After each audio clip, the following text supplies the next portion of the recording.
Hi guys. Hello everyone. How are we doing? It's a beautiful Tuesday again here. We're in Oklahoma and it's actually a really decent day. Yeah, we finally had Shocking. like a little bit of a cold front come through. There's no hundreds in the forecast, which is awesome. It's been so hot here lately. Well, everybody, welcome to us, our live stream. It's going to be fun. We're going to be talking all about things that we've learned this year. And there's quite a few. I feel like we had to narrow it down because we probably could have talked all day about things that have gone right, things that have gone wrong, things that we've learned along the way. Yeah. And school is back in session. So we have the house to ourselves for the first live stream in a long time. We've been trying to do this with babies crawling around us and little kids and everything. And so this should be the least stressed one we've had in a bit. If y'all will let us know if you can hear us okay. Last week we had some audio issues, so we hopefully fixed it. Got a brand new mic here. Welcome, Oscar. Hey, Oscar. We are Dell and Carrie Spoonmore, and we are the creators of the app, along with a couple of our best friends that help us build the app as well. So we started this app kind of out of our living room kitchen, like we are now, and then a couple of years ago we partnered with Park Seed to be able to work on it full time. So that's who we are, and we're going to be talking about just stuff we've learned in our garden. Like she said, we are in Oklahoma City. We started growing food back in 2015. I think I got a picture up here. I don't. Yeah. Can you, if you go to our website, seedtospoon.net, it's got like a before and after of our garden, and you can kind of see how we went from, maybe you can share your screen or something and show it. We went from basically never having grown food to completely changing our entire backyard into gardens, and we got obsessed, and we wanted to make an app to make it easier for you all to do the same thing. So it calculates planting dates. I mean, if you came here through the app, you've seen it a little bit enough to know some of the stuff it does. But we have a lot of content where we've talked a lot about the app. But today we're going to focus on stuff we've learned this year, because it's been obviously a lot. We I think 15 slides, I think we came up with on things we've learned just so far this year. We're only like halfway through the gardening season. So we'll probably have to do another one like at the end of the year to include like things from late summer and fall, winter even. I mean, we included some of the things that we learned like from this winter, which was like January on. So we do have a lot of cold season things that we have learned along the way. Lots of things, but I would love to hear from you guys too. First of all, where you guys are. We are here in Zone 7 in Oklahoma City, and I would love to hear from you guys, see where you guys are all joining us from. And I would love to hear too, like if there's anything that you guys have learned along the way that you guys want to share with us, with everybody else. I'd love to hear it. Yep, because we are doing giveaways, and all you have to do to be entered to win is just leave a comment, and you'll be entered to win a free 1-year premium app subscription to our Seed to Spoon app. That's going to give you unlimited questions with Growbot. It's going to give you the capability to send pictures to Growbot. You get free shipping. You get unlimited plants. There's a whole lot of stuff you get with that. So someone's going to get that today. All right. Well, let's jump in and start talking. We have a winner from last week. We do. Do you remember? Sorry, I have a computer down here too because I'm doing chat and stuff too. Normally I'm doing that, and then she's doing like camera by herself. But I can't do both. Like I just get really easily distracted. So whenever I'm on here, she's got to be running the laptop. We did have a winner from the last one though. Yeah, I got to pull it up. Hold on, I can't remember who you said. Who was it that you said? Where is it? The top. It was Misty Brown. Okay. Well, I'm not as tech savvy as he is. I'm not as fast. So congratulations, Misty Brown. We're gonna go to the YouTube video from last week and comment on there, so you'll know. Yeah. So, and just to kind of explain how you enter to win, we have 2 giveaways that we do. One is going to be live today during this live stream. Someone that's left a comment during this chat will win. And then afterwards, once this live stream is over, it goes to our YouTube channel. And then you can leave comments on that YouTube video, and then that's going to run for the next week. So if you're catching this, like not while we're live, you still have a chance to win. Just go comment on that video on YouTube where you're watching it from right now, and you'll be entered to win. And we'll announce that one next Tuesday on our live stream. So, okay, well, let's jump in and talk about some gardening stuff, because I'm really excited to talk about our first topic that we have. So, zinnias. I think zinnias are the ultimate like mental health garden summer hack, because in the summer it gets really tough and it can be hard on your mental health, honestly, because if you've put so much time and effort into building this garden and it did great all spring, and then come summer you're battling all these bugs and pests, and it's 110 degrees outside and you can't even go outside without feeling you're going to suffocate. You have to like set alarms to get up to garden in the morning. It's just like a lot harder gardening. And zinnias have been so wonderful for us because we planted a ton of them. Park seed carries just an astronomical it's nearly number. 100. I've counted them before. I think it was like 98 or something like that. But they're always adding more. So they might be at 100 now. So there are literally more zinnias than we can actually grow, which is an amazing problem to have. But we're trying, and we've got like, believe me, 2 entire garden beds just dedicated to rows of different varieties of zinnias. Because if you joined us in the past, you know that we're both like OCD and just love to try every variety and all of that. So that's what we're doing with zinnias. And it has been so cool because we're at the point now where pretty much every day we can go outside and without having to do anything to these zinnias. We have a sprinkler that runs and that's it. These zinnias completely take care of themselves. There's no pests, there's no nothing. And look at... I did put a picture of one of our bouquets up there too. So like this is the ultimate like husband hack. Is like all I had to do is sprinkle some seeds, and every day I get to bring her a new bouquet of flowers, and she gets so excited. It's very minimal effort for a lot of reward, and it brings a lot of like brightness and cheeriness into the house too, and outside. Yeah, there's like life everywhere. I was gonna say the life that is in those garden beds, because there's so many butterflies, bumblebees, I mean, you name it. Like I can't go out there without seeing like at least 10 in the zinnia bed. It's amazing. Yeah, and we also have, sunflowers and cosmos and other stuff too, but the zinnias are just so easy, and then they reseed themselves. Like it's really become one of my favorite things to grow, especially in the summer, because like I said, a lot of things get tough. We've had some successes in the summer, but we've also had some failures, especially with squash, and we've lost the battle with squash bugs again this year. But zinnias have been awesome, really have helped out with mental health and all of that. So, and like Michelle said, pollinators too. Yeah. Okay. So our next thing that we've learned this year, Carrie, you want to take this one?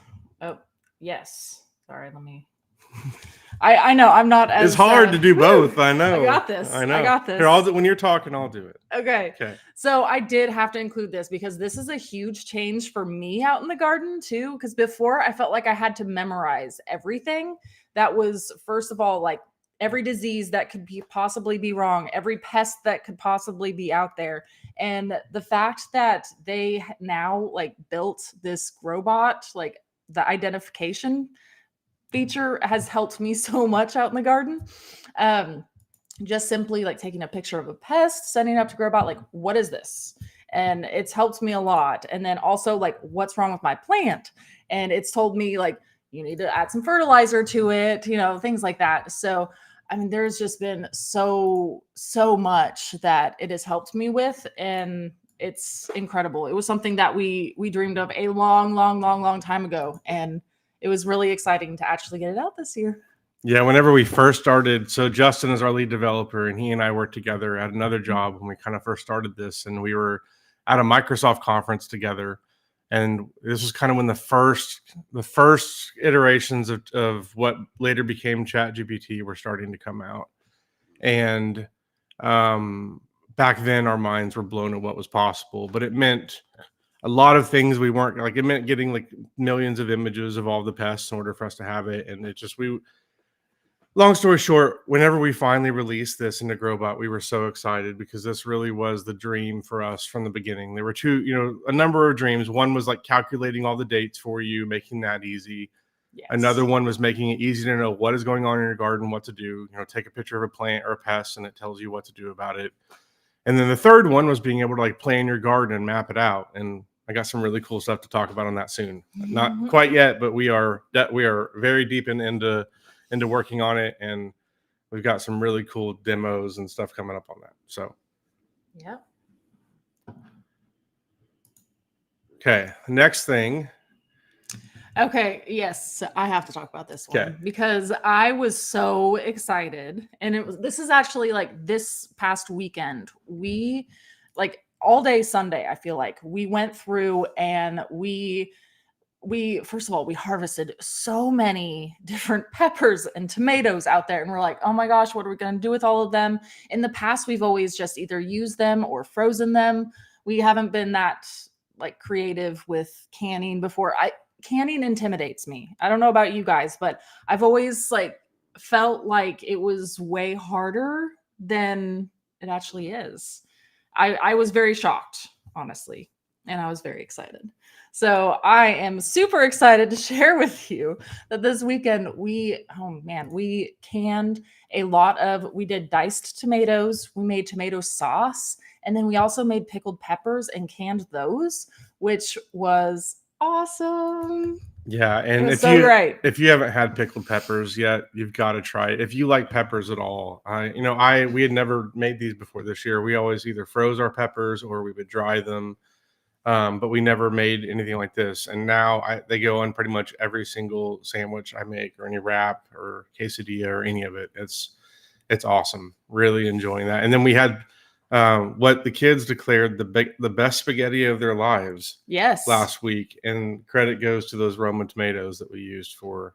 Actually, those were some cherry tomatoes we used for that one. But we've got cherry tomatoes and Roma tomatoes that we went through and made sauce and diced tomatoes from, and it was fun. The whole family was involved. Everybody was, working on it together. The kids thought it was cool. It was a cool thing to do. I'm glad we did it. So. Okay, so I feel you, but I honestly I make these pickled peppers a lot, and pretty much what I've always done is I just make them and then I put them in the fridge and we use them within, like 2 to 4 weeks. But I wanted to try canning them this time, but it really, all I had to do extra was once I made it, I just popped those cans into a water bath for 10 extra minutes. And then I took it out and let them cool. And that's it. Like, it was so simple, and it didn't add a lot of extra time. Like, I just walked away from it, let it do its thing. Now the tomatoes were a lot longer. The tomatoes were like 40 minutes that I had to let sit on the stove and boil. So it is time consuming, but it wasn't really a whole lot of extra work, I feel like, than what we would have done. Plus, some people like on date night will pay to go somewhere to do this. Like, you can just do it for free. You can, like, instead of going to a class where you do this, you can do it for free at home. Yeah. Because it really felt kind of like we were we were just having so much fun doing it together, and the whole family. You just got to make it like a whole activity. If you're doing it by yourself, that would suck. Definitely. Yeah, and for sure, like it. Yes, absolutely agree. Yeah. Small batches, like this was probably like 3 or 4 different batches that we did over the course of that day. But we pretty much just left the water boiling, and we just were like, oh, let's just make some more. Let's make some of this. Let's make some more of that. And yeah. Did you put out a recipe? I do, actually. I have a recipe on the app also, as well as a YouTube video that I can. It's gonna be hard to find, but if you just go into the app and go to peppers, it should be under recipes there. Yes. Because we do have a recipes tab on each plant. If you go to that plant and go to the details page, you can just tap recipes and it takes you to all of our recipes. Now, I will say I made that recipe probably like a month ago or so, and I did not include any information on how to can it, though, because I hadn't done that yet. So I'll have to go back in there and edit now and just be like, if you want to can it, but really, if you want to can it, you just add 10 minutes into a water bath. Yeah, and at a high level, it's really simple. You just cut up the peppers, you put them in a jar, you boil. What's the mixture of vinegar and? Just 1 to 1. Just 1 to 1 of apple cider vinegar and water.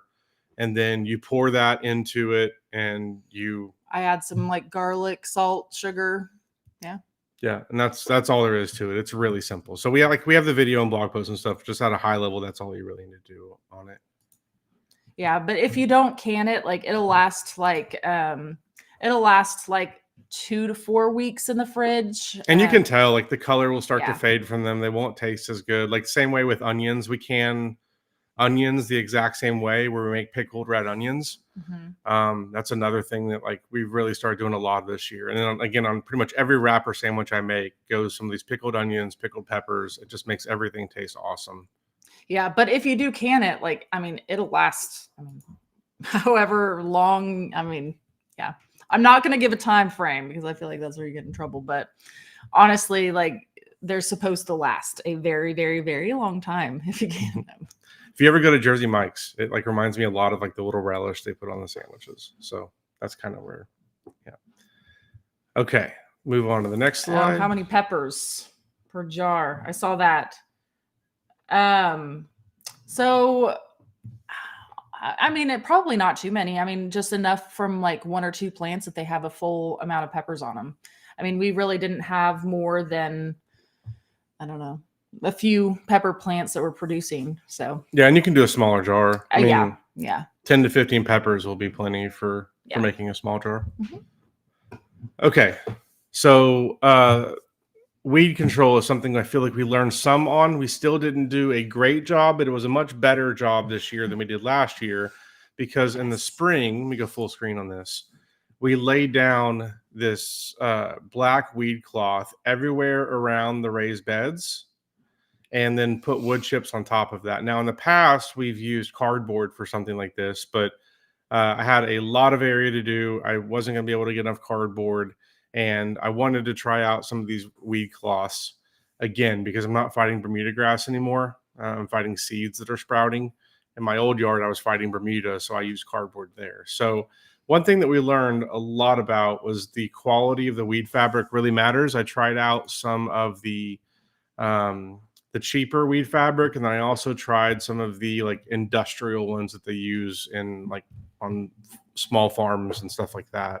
And I definitely learned that the more you spend on it, the better off you're going to be. It really matters because there's a big difference. Now, I will say, like, even where it was cheaper, like where we did use the cheaper weed cloth, it still did way better. But like pretty much around all of these beds here is pretty much weed free. Got a couple things sprouting here or there, but nothing like it is around the outskirts where we didn't have any of that.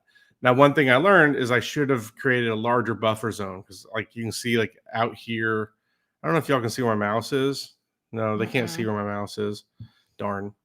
Towards the top right of the screen, like, there was no weed cloth up there, and that became an overgrown mess in a hurry, and then that kind of started to encroach into the garden a little bit. So still some work I need to do about giving us more of a buffer zone. I think what we want to be able to do is just have a ton of flowers that take root back over there, like zinnias that just grow and then make it to where the weeds can't really grow there. But around the raised beds themselves have been like, there have been like weeds inside the raised bed, like just normal stuff, but it hasn't been like it hasn't been nearly like it has been in the past where it just becomes overwhelming and we can't even garden in there by July. And I will say, investing in the actual like heavy duty, like the landscape fabric made a huge difference as opposed to like the really thin stuff that we used before. We did make our own raised beds, and I used cheap wood because I had to build a lot of them. If I would have had like a cedar would have been better, but I had a lot of raised beds to build in a hurry, and a lot of these raised beds are for trials that we're doing for varieties and stuff like that. So it's not necessarily going to be all like food that we're eating. It's just a lot of test gardens and stuff. So we also have a lot of smart pots that we use. This was like before I had our smart pots laid out when I was just building the raised beds is what this picture is. And those have done awesome too. Okay. Next slide. Yeah. So something we learned a couple of years ago that I feel like was really reinforced this year. It was the value of these electric fences if you have any type of livestock or any type of animals are going to be trying to get in your garden. So this white fencing here is a portable electric fencing that you just hook up to like a solar panel with the charger, and it sends a shock to it every like couple seconds. And before we had this up, like we had just the fence up, but without the electric run to it, and we kept having issues with goats getting in, or pigs, or chickens. I think that's all we fought on. I think the dog. Pretty much everything. Yeah. I mean, yeah. So pretty much as soon as we got the electric back on it, that went away. And the goats are awesome because they are what helped me keep the rest of the property clear, because they go down and eat like everything around the gardens and keep the weeds from like coming in too bad. But they also want to go in and eat the stuff in the garden too. So it's electric fencing. It's made by Premier One. If you want to know more about that, and it's not like super, like, I know everybody always, whenever we're like, oh, you have an electric fence, they're always scared about that. But honestly, like if you touch it, it's no different than getting shocked. Like if you have like dry air and you touch like a light switch or something, like it's really no different than that. I mean, it's like a woo. It's a great substitute. It's a great substitute for coffee if you're tired. It wakes you right up. Okay. You want to talk about this one? I know that you're really excited. I definitely feel you there. And they have chicken netting fencing too, although the regular ones works on our chickens too.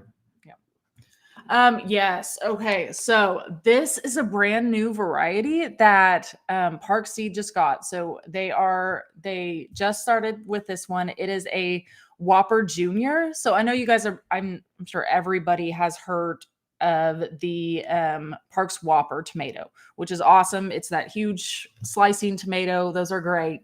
But this is a junior one, which are these cherry tomatoes, and they have a red and a pink one. And I will say our red one is just flourishing and looks amazing, but nothing is going to beat the taste of these pink ones right here. They are my new favorite tomato. Like I like tomatoes, but I'm typically not one that will just go out to the garden and start munching on tomatoes.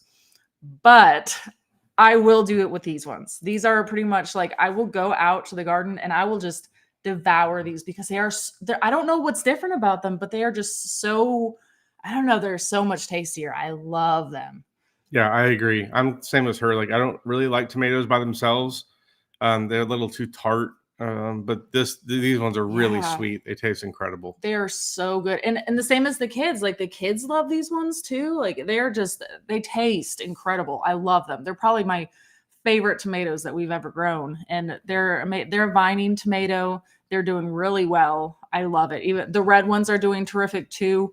They're doing great. And they're great for small spaces. It's not like a giant vine. Yeah. These have been awesome. Yeah, so it's my newest favorite. Had to include that. Oh, I probably should have popped a link up for that one. I got too excited talking about it. Oh, thank you, Mariana. We have a helper too, Mariana. Everybody say hi. Thanks, Mariana. It's here. There's a link here in the chat if you want to check out those. Yes, check them out. They're incredible. Okay. On the topic of tomatoes, this is something we've known for a while, but just really reinforced this year was how awesome Roma tomatoes are. They are always the tomato that handles the heat best for us, that handles us going on vacations in the summer the best. Like it's the best tomato we found, and we get so many tomatoes from it. Especially now that we've discovered how simple it actually was to can and preserve them. Like this, it was amazing to have just a whole bunch of Roma tomatoes. We just went out there and harvested a whole bunch, and it was really easy to go through and make our diced tomatoes, our tomato sauce. And one thing I want to show in this picture too is you see like all the companion planting we did with this, I think really helps. So there's a ton of basil all around. Like the tomatoes are buried in that basically. They're right in the middle. There's basil all around it. There's marigolds. There's zinnias that are right next to it. So that's been our most successful tomato garden by far, has been this Roma area and these Roma tomatoes. Yeah.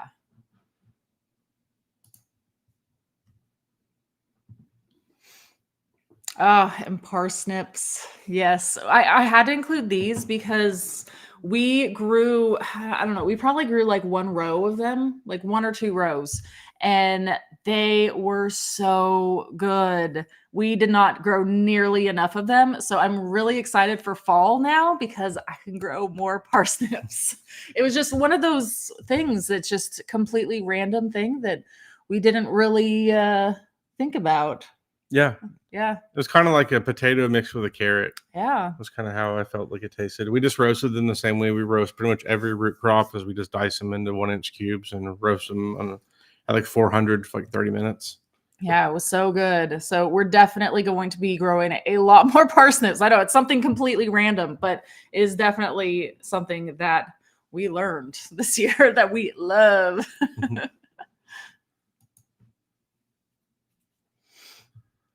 Okay, so these PVC dome hoop houses have been awesome, especially in the early spring. Let me talk a little bit about these. So we have guides on our YouTube, I think on pretty much everywhere, about how to build these. Costs about $70 to build them, and it's basically just a 2x4 frame with PVC pipe, and then you put you can either do insect netting or you can do plastic sheeting, whatever you want to put over the top. And these were a lifesaver in the spring because it really helped us get through some. Oklahoma has very unpredictable weather that really cycles between like we have days in January where it gets into the 80s or 90s almost, and then we're going to be down in the teens like the next week. So plants really struggle with that type of environment, and these hoop houses allow us to regulate the temperature inside of them. It was incredible the difference in the temperature inside versus outside, especially on a sunny day. Like, so it would be 20 or 30 degrees outside, and it would be 40 or 50 inside of the hoop house. So it was awesome in the early spring for that. It was also very helpful for keeping pests off of our broccoli and cabbage and all of those brassicas, because we switched to the insect netting by the time it got too hot. And I will say we also use the insect netting for the beginning stages of our zucchinis and squashes and things like that. Just to help them get through their vulnerable, like whenever they were really small, to get them a little bit closer to producing for us until we had to battle vine borers and squash bugs. So yeah, and we didn't use them as much in the summer because a lot of the plants that we were growing got too tall for them. So we ended up having to take them off for the summer, but they're going to be going back on for the fall now. And they've been awesome. So we do have instructions for building them. We have a lot of videos on Instagram that show it. I'm sure we have a blog post as well. Yeah, I have a full video also that just YouTube goes video through. So if you just go to our YouTube channel and search for PVC dome, that you'll find it that way. And we can follow up, like after this is over, we can put a comment in there. And then also on our Instagram page too, if you go to our reels, I think we have it pinned to the very top. We have just like a really short, like taking you step by step, just showing you every step by step how we did it. Yep. And they're simple. I'm by no means a construction person. I don't build things generally, but this is about the extent of my engineering capabilities. Okay. So this has been an awesome one. Right That's behind actually, us. yep, Yeah. So that's right what it here. looks like behind us. We have a number of things. We've got our zinnias I talked about earlier, but these tiny little tomatoes, that's as big as they're going to get. And this variety of tomatoes, so this whole line of plants is called Kitchen Mini. And it's one of the awesome varieties that we carry in our Park Seed store. They're hard to find. Like they're not exclusive to us, but like they're not something you're going to find very often or very many places. And they are absolutely awesome because they are designed they're not like genetically modified or anything. This is just all through like breeding and the hybrid process. But these tomatoes and peppers only get to be a foot or two tall. Then they stop growing and they put out all their tomatoes or peppers or whatever they have. And it's been so cool to have these peppers and tomatoes like right inside the house, and to know that we're going to have peppers and tomatoes year round has been awesome too. Yeah, it's amazing. We have them right out here behind this window, which is a pretty that I hung with fishing wire, so you can't really even tell that they're there. And they're awesome. Yeah, we really like having tomatoes and peppers year round. Yeah, it's made, and they have hot peppers, they have sweet peppers. Like so we're growing like one of each and 2 different cherry tomato types. They're so great. I love them. And the kids think it's super cool. Yeah. Like they're always coming over and checking on them and stealing our tomatoes. Yeah, So. I actually just started another round because we wanted to grow more. So I was like, I feel weird starting tomatoes and peppers indoors right now, but yeah, I'm gonna go ahead and do it because we're gonna have them all winter long. So the name of our YouTube channel is From Seed to Spoon. That should be where you're watching us from right now. So if you just click on subscribe on wherever you're watching now, you should be able to find us through there. And then our app is also called From Seed to Spoon. And there's a QR code in the top left that you can scan with your phone. Just pull up your camera and hover over it, and it'll you can tap a URL to go to our website where you can download our app, which is on iOS and Android. We also have a web version too. I saw this. Hey, it's our winner too. Hey, Missy. Yeah. Congratulations. You, because you didn't, maybe she wasn't here earlier. No, I did. I saw her pop in. Yeah. Okay, cool. So you won earlier. I don't know if you know that yet, but you won the giveaway from last week. So congratulations. So you're actually going to be getting free shipping now too, because she's a yearly subscriber to the app. So yeah. Is our garlic sold out? I haven't looked. Do you know? I don't think so.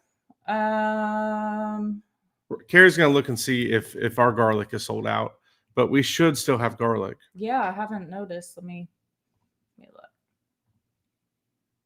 We still have some in. So if you go to our website, or if you go, purple garlic is in too. I love the purple garlic. Yeah, we have a whole bunch. We have music garlic in. We have a lot of them. Yeah. So if you go to parkseed.com, then you can get garlic through there. We also have garlic in the app as well. She's going to want to shop through the app to get free shipping. To get her free shipping, yeah. I got your back, Misty.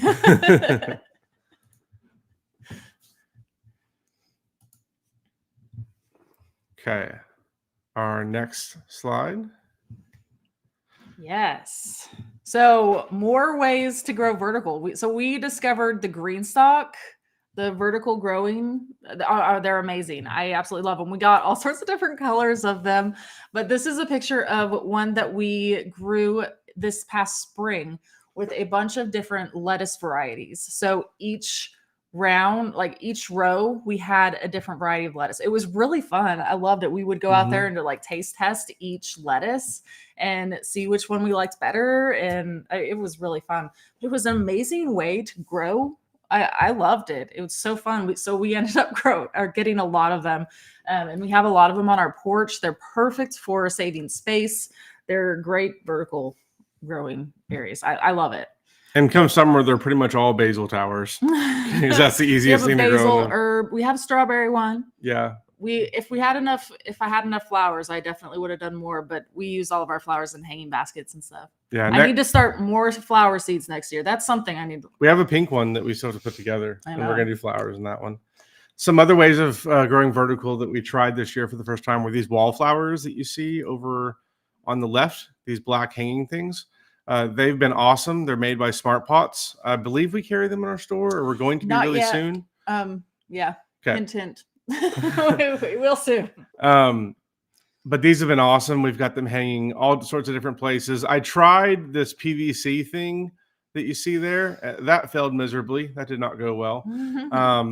But the Smart Pot wallflowers are amazing. We use them outside as well, like on this fence line. We used them in our sunroom over here. We use them in a lot of different places, and those were awesome. They're just almost like little pockets. It was cool. Yeah. Question here about whether or not the strawberries will survive over the winter. They're definitely not gonna they're gonna need more help than strawberries that are in the ground.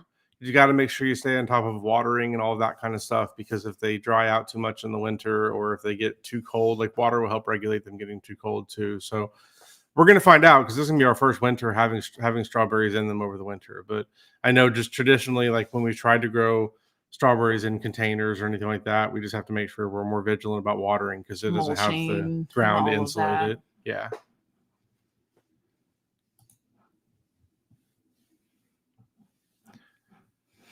Yes. So automated sprinklers. So we put this on here because I know everybody, and including us, it is best to do irrigation or to hand water and all of that. But honestly, just watering is the best thing to do. As long as your plants are being watered, that is, yeah. Yeah. So like I think the point of what we want to say on this slide is that you're going to see a lot of things that talk about how you need to have drip irrigation, you need to be doing this, you need to be doing that. But you may not be in a position. Sorry. But you may not be in a position where you can set that up. You know, we just built all those gardens in spring. I wasn't able. My hope was to build drip irrigation before we got to summer, but it didn't happen. So what we ended up doing was setting up just automated sprinklers, and then we have a really nice and easy to use controller that we can adjust how often they run, and I adjust that accordingly. And this has really saved us, because if it was up to me just hand watering or setting up the drip irrigation, our plants would not have done very well this summer at all. And a lot of things have done really well because they're getting automated, watering. Now, the challenges that come from this are you're watering everything around there, so you're going to have way more weeds. We haven't had that many issues where I laid down the weed cloth, but definitely around there, you are going to use more water. So that's definitely a consideration, especially if you're somewhere where water is scarce. But if it means that this is the difference between you gardening or not gardening, I think it's worth it just to set up automated sprinklers to make sure that everything's getting watered with the goal of working towards drip irrigation. So one of our goals is to set up drip irrigation this fall. Our friend Edvin over at Smart Pots, who's in the chat usually, I think, yeah, they're in here today, has offered to come over and help me set it up too. So we'll probably make a video when we do that and show how to set up drip irrigation. But it is going to take me a weekend to do it, and I haven't had a weekend to do that. So so the automated sprinklers have really saved us. And and another thing I'll say too, now, yeah, this is a great thing to mention too. Our sprinklers are set to run in like the first crack of dawn in the morning. That way, the water isn't going to sit on the plants overnight. So there's definitely some considerations you need to take when you do overhead watering. But in my mind, it's not any different than it just raining every 3 days. The plants are going to get watered, when it rains. So yeah, I think the biggest thing is, like you said, like try and make sure you water first thing in the morning instead of evening. You'll reduce your risk for like powdery mildew, things like that. That's typically what people talk about whenever it's overhead watering. So, but as long as you're doing it first thing in the morning, it's not super overcast. I mean, it's going to dry up and you'll be fine. Yeah. So like, just make sure you don't have your tomatoes too crowded, because you don't want that. Then diseases. Yeah. But we have all our tomatoes growing on these arch cattle panel trellises. So they're all like up in the air. They're drying out pretty quick. So yeah. I was going to make another point I was going to make too is, so yes, you are going to have additional weeds, but some of those weeds are like things like sunflowers. We have like sunflowers just everywhere across the property. And these giant sunflowers, we have like 20-foot tall sunflowers. I'm not kidding you. Like, they're literally 20 feet tall, just around the property, that have been planted wild from birds and squirrels and everything else, just from throwing some seeds out when we first moved on the property. So that is kind of an upside of this is, yeah, like you're going to get a lot more like life around the garden, and you just kind of have to be selective about choosing what you mow down and what you don't. Thank you, Evan. I'm glad that it's really fun for him. You're gonna have a whole bunch of fun then. Woo!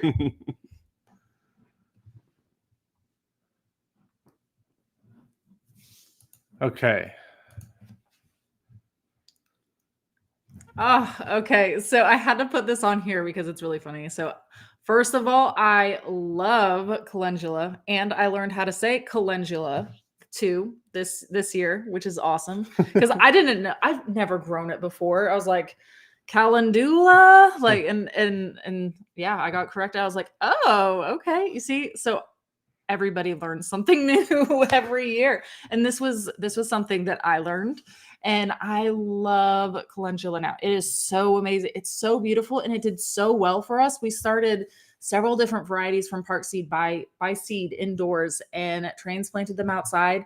They're still doing amazing. Like, they struggled a little bit in the summer because of the heat, because we get like 100+ days, like temperature days, and they are not by any means one that likes warm season. So I was impressed that they survived most all summer, and they're still like, they're coming back and looking amazing. I was out there the other day. I was like, oh, I love these flowers so much. I can't believe this is our first year to grow them.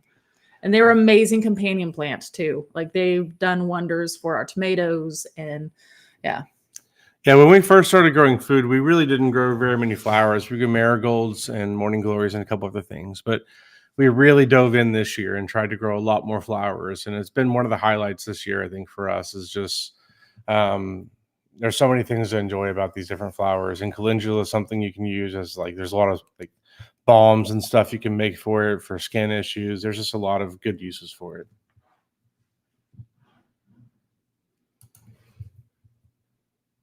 I think I know what's next. Yep. And I will say too, so this was our first year really growing a lot of flowers from seed. And it was something that we did not do enough of. I mean, even though I feel like we started a couple different biodomes full of seeds and different varieties, it was awesome. But I didn't do enough. I needed to do a whole lot more. And I'm going to definitely be growing a whole lot more come this next spring, because I want to, we set up this hanging basket area actually in our garage, which was awesome. Almost just like a clothes hanging rack almost, where you can just like hang up your hanging baskets. So we started a lot and like grew a lot of them in there. It was so fun. And I want to do so many more next year. And it saved us so much money because each one of those Yes. hanging baskets is $25 or $30 if you Yeah. go to the store. Yeah. And honestly, like, I mean, it's only 5 plants, and I started like in a biodome, I can get like 60 flowers started, and it's just, yeah, it's incredible. So that can make me like 6 hanging baskets right there. Boom, Yeah. done. Love it. But I actually just have been seed starting too for this fall. I'm growing a lot of like the cooler season ones too. I just started a bunch of those, so I'm excited to do more. What else did you start? So that's actually this picture right here that I took the other day.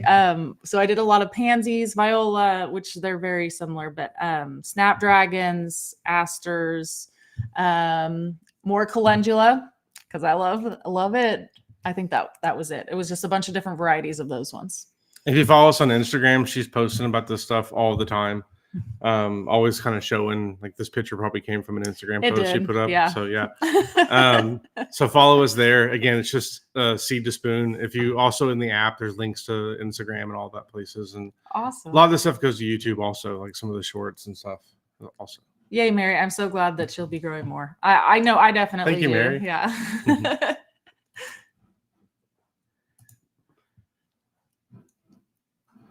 Okay, yeah, so microgreens. Microgreens are something we've grown in the past, but not to the extent that we do now. And the biggest thing we've learned about microgreens this year are that cilantro microgreens are a game changer. They are so good. And cilantro is finicky. Like, there's certain times of the year where you're going to have a lot of it and it's going really well. As soon as it starts to get hot, it's going to bolt. It's going to change flavor. And then, like, when you're making salsa all summer and you have these tomatoes, you have no cilantro, and it's frustrating. And I've tried things like other varieties of plants that taste like cilantro, like Rao Ram, which is like a Vietnamese cilantro, and it's okay, but it just doesn't have the same flavor. I don't like it near as much. And when we learned how easy it is to grow cilantro microgreens and how amazing they taste, it really was kind of eye-opening, because we realized that we don't have to rely on the short growing season of cilantro in order to have cilantro year round. We can just grow it as a microgreen year round. The picture on the right of the pink tray are what microgreens look like when they're ready for harvest for cilantro. So pretty. Like, the cilantro microgreens are probably the most prettiest microgreens I've ever seen. They're so good. And they taste almost kind of sweet. Like, you can catch cilantro like in January tasting really sweet. And that's kind of what the microgreens taste like. They're incredible. Even the kids like it. Like, it's by far our favorite microgreen. And we try to have a tray going year round. Not always great at it, but for the most part, like, we're starting one. Like, every time we think about it, we start one. So, and then also peas. So this was the first year that we grew peas as microgreens, and they were awesome. Also, the kids especially love them. They'll go in there and just pull them and snack on them. Yeah, they just devour it because they actually do like taste oddly like peas. So, and they love peas. So they would literally just go in there and start pulling them and eat them. I was fine with it. I'm like, yeah, do it.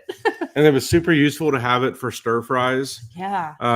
Especially in December and January, like, even February, before you're going to be getting anything out of the garden, you can get some green.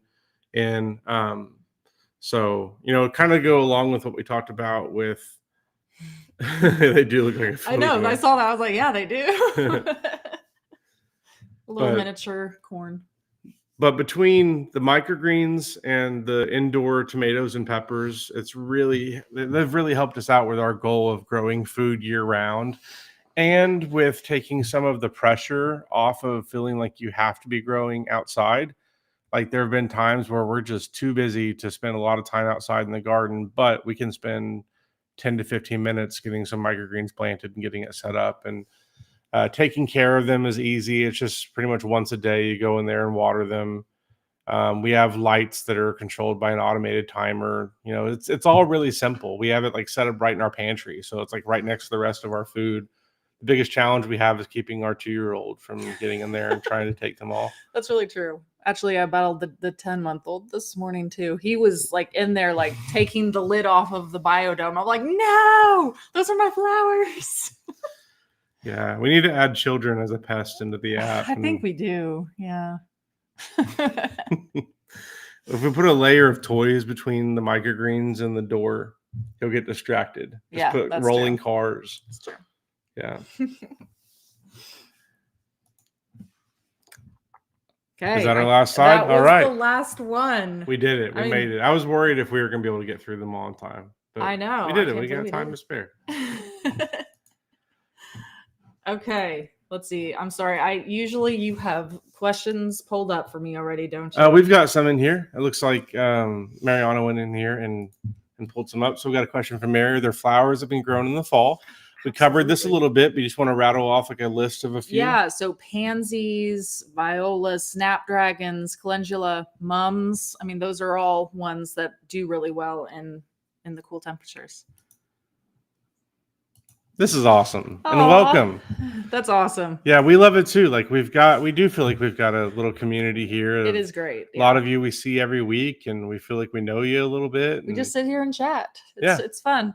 And this is great, not having children climbing around our feet while we're trying to do it. I'm glad school is back quiet. in. Yeah, I know.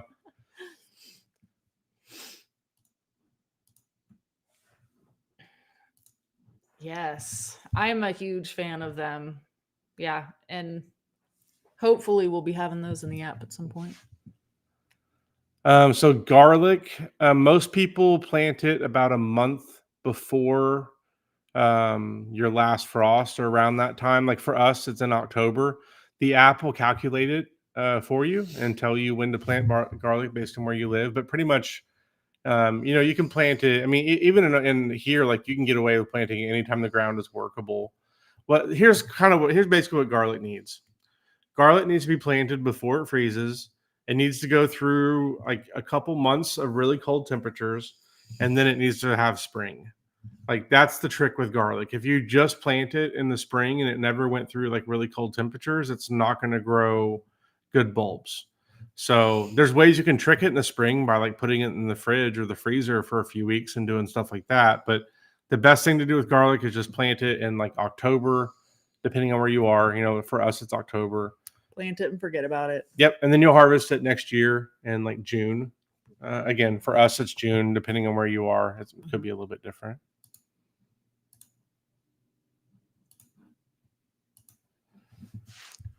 Yes. I love this idea. Yeah. I think, these mini tomatoes and peppers make gardening just more accessible for a lot of people, like whether you live in an apartment or I love this too. So this is cool. Yeah, absolutely. Yeah, because you can grow them anywhere. I mean, they have pictures of them just literally growing on the kitchen counter. I mean, you can, as long as you have bright enough lights, like, it's so cool. Mary, I am jealous that you've had cool weather enough to slow things down. I'm sorry you're losing your tomatoes and peppers, though. So the order of things that are going to start to die off as it gets cold, cucumbers and peppers are going to be the first casualties. Tomatoes can go deeper into the year. They can handle colder temperatures than peppers and cucumbers. If it gets down like below 50s, the peppers are not going to recover. But if it stays above, low 50s, then yeah, you should be fine if it warms up a little bit. I'm not sure where you are though, Mary. Do you know where Mary is? I don't. Sorry, Mary. It's a great tip from Misty here. So you can get a bunch of free mulch. She contacted a local tree trimmer. There's a service that's set up called Chip Drop that does this also. And then also we get a lot of wood chips from the compost facility. A couple cities over from us has a bunch of free wood chips you can get. Here, I'll pop this up real quick. And then she said, buy. So where do you buy the kitchen minis? So we have these kitchen minis actually through our app and parkseed.com. We get all of our stuff through there.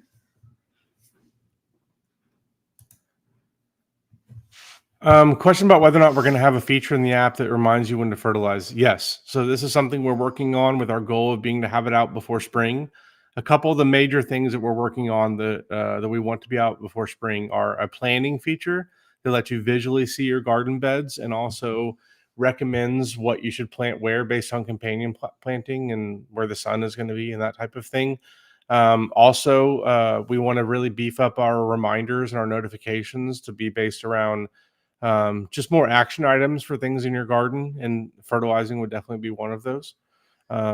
Those are the main things. Also, a seed library. We're working on building the ability to keep track of the seeds that you have on hand, so you can keep track of your seed library in the app as well. So those are the main three things that we're working on right now, and this definitely ties into that.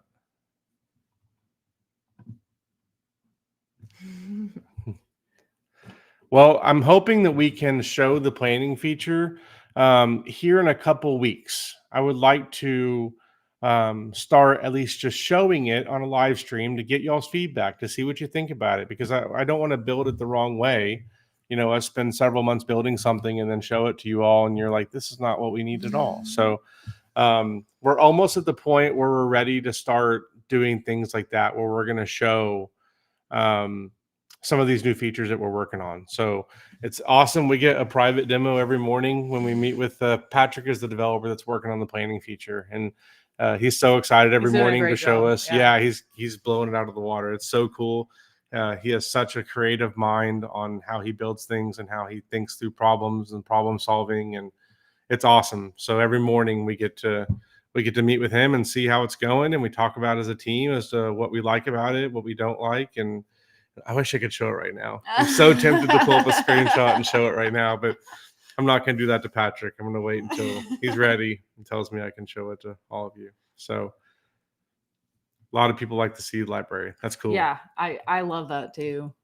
Yeah. Because even though we have ours, we have our seeds pretty organized in our binder, but still, I feel like it would be easier for me just to look in the app and just be like, okay, what do I have? And then go find it in the binder. And it really ties into our newest feature. So we just released a new feature a week ago that allows you to take a picture of your seed packet and log a plant directly from that. Also like a plant tag. So we haven't talked a whole lot about it because we like to kind of slow release things. So we like to first tell all of you about it in the live stream. We have several of you that help us test features before they go out to anyone else, and then make sure it's okay there. And then we kind of release it, but don't talk about it a whole lot, and to see if anything comes up. And then, after we make sure everything's good, then we start screaming from the mountain about it. So we're in the still making sure everything works good phase of this, since it just came out a week ago. So let us know. Thank you, Todd. Appreciate that. It's fun. We're so thankful to Park Seed for allowing us this opportunity to work on it full time, because when we were doing this on the side, we were barely able to keep up with just keeping everything updated. I know. We would have date nights where we would literally just stay up really late at night and just drink a dangerous amount of energy drinks. Yeah. Yeah. So very thankful we get to do this on Tuesday at 12:54 I know. instead of 12:54 a.m. on Friday, like we used to work on this. I will say, Julia, so I did not know. Like, we did them several times. Where are Yes, they? I'm going to You're gonna grab one. Don't trip over the light I cam. will try not. We got cables everywhere. Like, okay. This is what we did. And we had the kids make, so it's so cute. The kids made our labels at the front to like, because we have 3 different binders. We have a cold season, a flowers, and then warm season. And then we got these like photo album. Yeah, it's not really focusing, but you get the gist of it. They're like those little photo album things that inserts. And then we just have them organized alphabetically in there. So, and I have like a variety for each page. So it's easy for me. I love it. It's my favorite way that we've done it. I feel like we've done it many different ways, and it's by far my favorite way. Y'all should see her when she pulls out this binder. She looks so happy. She just pulls it out and she starts like just a big smile on her face, and she's going between pages, and everything's all organized and happy. And it is nice. It is really nice. Yeah, we're both nerds. Okay. So let's do our giveaway. I do want to mention as well, if there's a question that you ask that's about your garden or something like that, I highly encourage you to check out Growbot.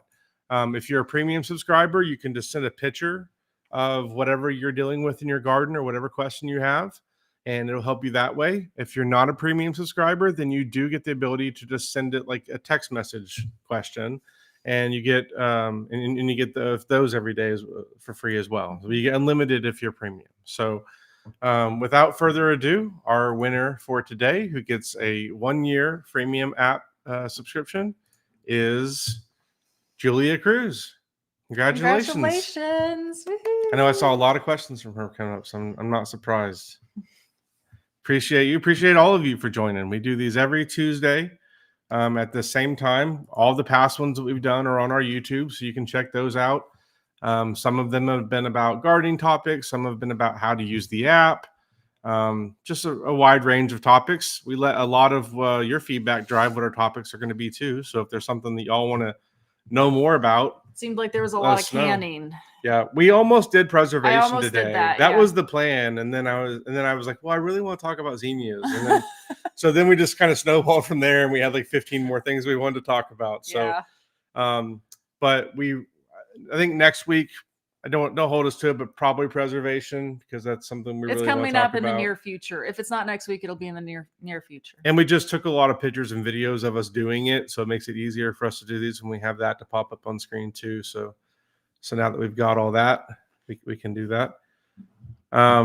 We got a few more minutes if there's any other questions that it's been really hard. So normally like one of us is in the chat and the other one is doing this, and we've got a pretty good like read on the questions, like one of us does, but I think both of us feel pretty lost right now as to what questions we have. But we did have Mariana star some for us we can look at here. So yeah, I love this. They're harvesting mint where she is. Yes. We're about to plant a lot of mint around the perimeter of our like grow bed where we've had mice going into, because it's supposed to help keep mice out. So it worked for us before. I remember at our old house because we were having issues, and we just put a bunch of mint and did the trick. We've done the craft box too. It works. It doesn't make her as happy as a binder though. There's just something about that binder that just takes her back to like 3rd grade, the first day of school, having everything organized, and that's the same thing. I feel more organized. They're easier to get out and to put back in and to find where they go. I feel like whenever I had the craft box, like I had to like sort through like and find where I had them, and